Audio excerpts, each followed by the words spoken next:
नमस्कार दोस्तों, आपका स्वागत है द सक्सेस एकेडमी में। आज हम पढ़ेंगे मध्यकालीन भारतीय इतिहास के मुगल कालीन प्रशासन, संगीत एवं चित्रकला से संबंधित 25 महत्वपूर्ण एमसीक्यूज जो कि यूपी के हर कॉम्पिटिटिव एग्ज़ाम में UPSC, UP PCS, railway, UP constable, UPSI, UP लेखपाल, ट्रिपल एससी और एसएससी से संबंधित सभी महत्वपूर्ण प्रश्न हैं जो कि यूपी के हर कॉम्पिटिटिव एग्जामों में पूछे जा चुके प्रश्न हैं और ये बहुत सभी महत्वपूर्ण हैं, बार बार पूछे जाते हैं। चलिए पहला प्रश्न है आपके सामने, शुरू करते हैं।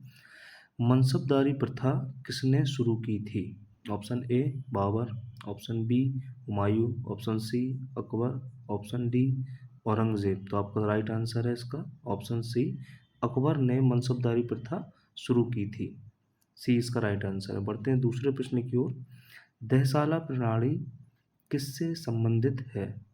तो ऑप्शन है आपके सामने, ऑप्शन ए सेना, ऑप्शन बी न्याय, ऑप्शन सी भूमि राजस्व, ऑप्शन डी व्यापार। तो इसका राइट आंसर है ऑप्शन सी, भूमि राजस्व दहसाला प्रणाली से संबंधित है। बढ़ते हैं तीसरे प्रश्न की ओर। अकबर के राजस्व मंत्री कौन थे? Option a Birbal, option b Todarmal, option c Abul Fazal, option d Man Singh. तो इसका राइट आंसर है, अकबर के राजस्व मंत्री थे option b Todarmal.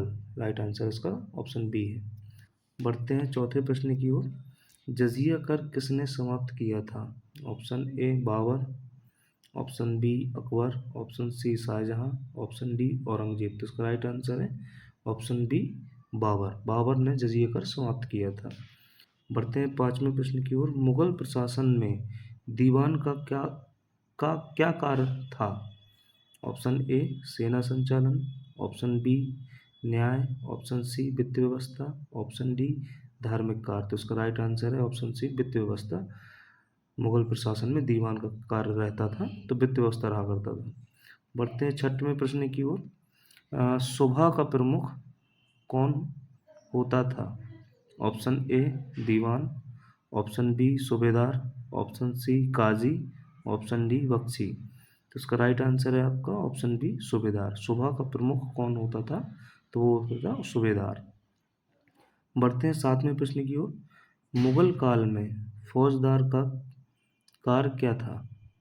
Option A राजस्व संग्रह, ऑप्शन बी कानून व्यवस्था, ऑप्शन सी शिक्षा, ऑप्शन डी धार्मिक कार्य। तो इसका राइट आंसर है आपका ऑप्शन बी कानून व्यवस्था। मुगल काल में फौजदार का कार्य कानून व्यवस्था का हुआ करता था। बढ़ते हैं आठवें प्रश्न की ओर। अकबरनामा किसने लिखी? तो ये बहुत सिंपल प्रश्न है, अबुल फजल ने अकबरनामा लिखी थी। इसका ऑप्शन बी राइट आंसर। बढ़ते हैं नौवें प्रश्न की ओर। मुगल चित्रकला का विकास सबसे अधिक किसके काल में हुआ? ये बहुत महत्वपूर्ण प्रश्न है। तो ऑप्शन सी इसका राइट आंसर है अकबर। अकबर में मुगल चित्रकला का विकास सबसे ज़्यादा विकास हुआ तो चित्रकला का अकबर के समय पे हुआ। बढ़ते हैं अगले प्रश्न की ओर। 10वां प्रश्न है, हमजानामा किससे संबंधित है? ये बहुत महत्वपूर्ण प्रश्न है, आपको यूपीएससी यूपी पीसीएस लेवल का प्रश्न है। हमजानामा किससे संबंधित है? तो ये चित्रकला से संबंधित है। ऑप्शन बी इसका राइट आंसर है। बढ़ते हैं 11वें प्रश्न की ओर। मुगल दरबार में प्रसिद्ध संगीतकार कौन था?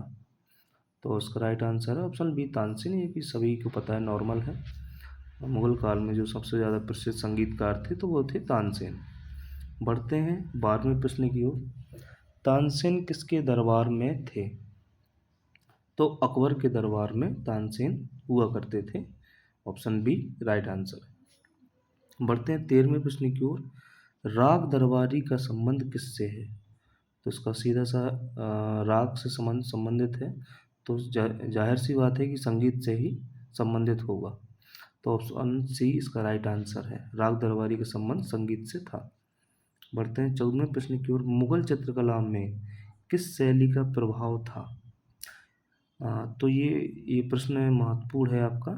ये ऑप्शन है इसके सामने केवल भारतीय, ऑप्शन बी केवल फारसी, ऑप्शन सी भारती प्लस फारसी, ऑप्शन डी यूरोपीय। तो मुगल चित्रकला किस शैली का प्रभाव था मुगल चित्रकला में? तो वो है भारतीय प्लस फारसी।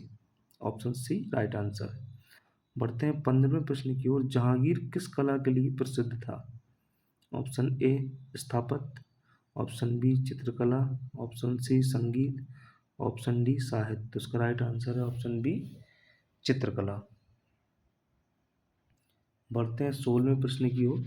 जगत गुरु की उपाधि किसे दी गई थी? Option A Akbar, option B Shahjahan, option C Jahangir, option D Aurangzeb. तो इसका राइट आंसर है ऑप्शन ए अकबर। जगत गुरु की उपाधि अकबर को दी गई थी। बढ़ते हैं 17वें प्रश्न की ओर। खालसा भूमि क्या थी? ऑप्शन ए किसानों की भूमि, ऑप्शन बी जागीरदार की भूमि, ऑप्शन सी शाही भूमि, ऑप्शन डी मंदिर की भूमि। तो इसका राइट आंसर है आपका ऑप्शन सी शाही भूमि को खालसा भूमि कहा जाता था। ये खालसा भूमि क्या थी? तो वो थी शाही भूमि। बढ़ते हैं 18वें प्रश्न की ओर। मीर बख्शी का कार्य क्या था? तो मीर बख्शी का मुगल साम्राज्य में काम हुआ करता था सेना की भर्ती। ऑप्शन बी इसका राइट आंसर है। बढ़ते हैं 19वें प्रश्न की ओर। पियत्रा ड्यूरा कला किससे संबंधित है? तो ऑप्शन ए चित्रकला, ऑप्शन बी संगीत, ऑप्शन सी स्थापत्य सजावट, ऑप्शन डी नृत्य। तो इसका सही आंसर है आपका ऑप्शन सी स्थापत्य सजावट। पियत्रा ड्यूरा कला स्थापत्य से संबंधित थी। बढ़ते हैं 20वें प्रश्न की ओर। ये सिंपल प्रश्न है आपका। ताजमहल का निर्माण किसने करवाया था? तो ऑप्शन सी शाहजहां। बढ़ते हैं 21वें प्रश्न की ओर आपका।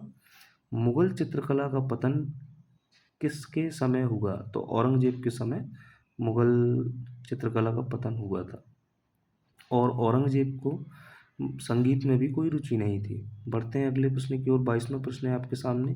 किताब खाना क्या था? तो किताब खाना मुगल साम्राज्य में पुस्तकालय को किताब खाना कहा जाता था। ऑप्शन ए राइट आंसर है। बढ़ते हैं 23वें प्रश्न की ओर। दीवाने खास का उपयोग किस लिए होता था? ऑप्शन ए आम जनता, ऑप्शन बी विशेष दरबार, ऑप्शन सी युद्ध, ऑप्शन डी पूजा। तो इसका राइट आंसर है ऑप्शन बी विशेष दरबार। दीवाने खास का उपयोग किस लिए हुआ करता था? तो विशेष दरबार हुआ करता था। विशेष दरबार लगाया करते थे दीवाने खास में। बढ़ते हैं इसी क्रम में 24वां प्रश्न है आपका। राग रागिनी पद्धति किससे संबंधित है? तो राग रागिनी पद्धति संगीत से संबंधित है। बढ़ते हैं 25वें प्रश्न की ओर और ये अंतिम प्रश्न है आपका। मुगल काल में मिनिएचर पेंटिंग का अर्थ क्या था?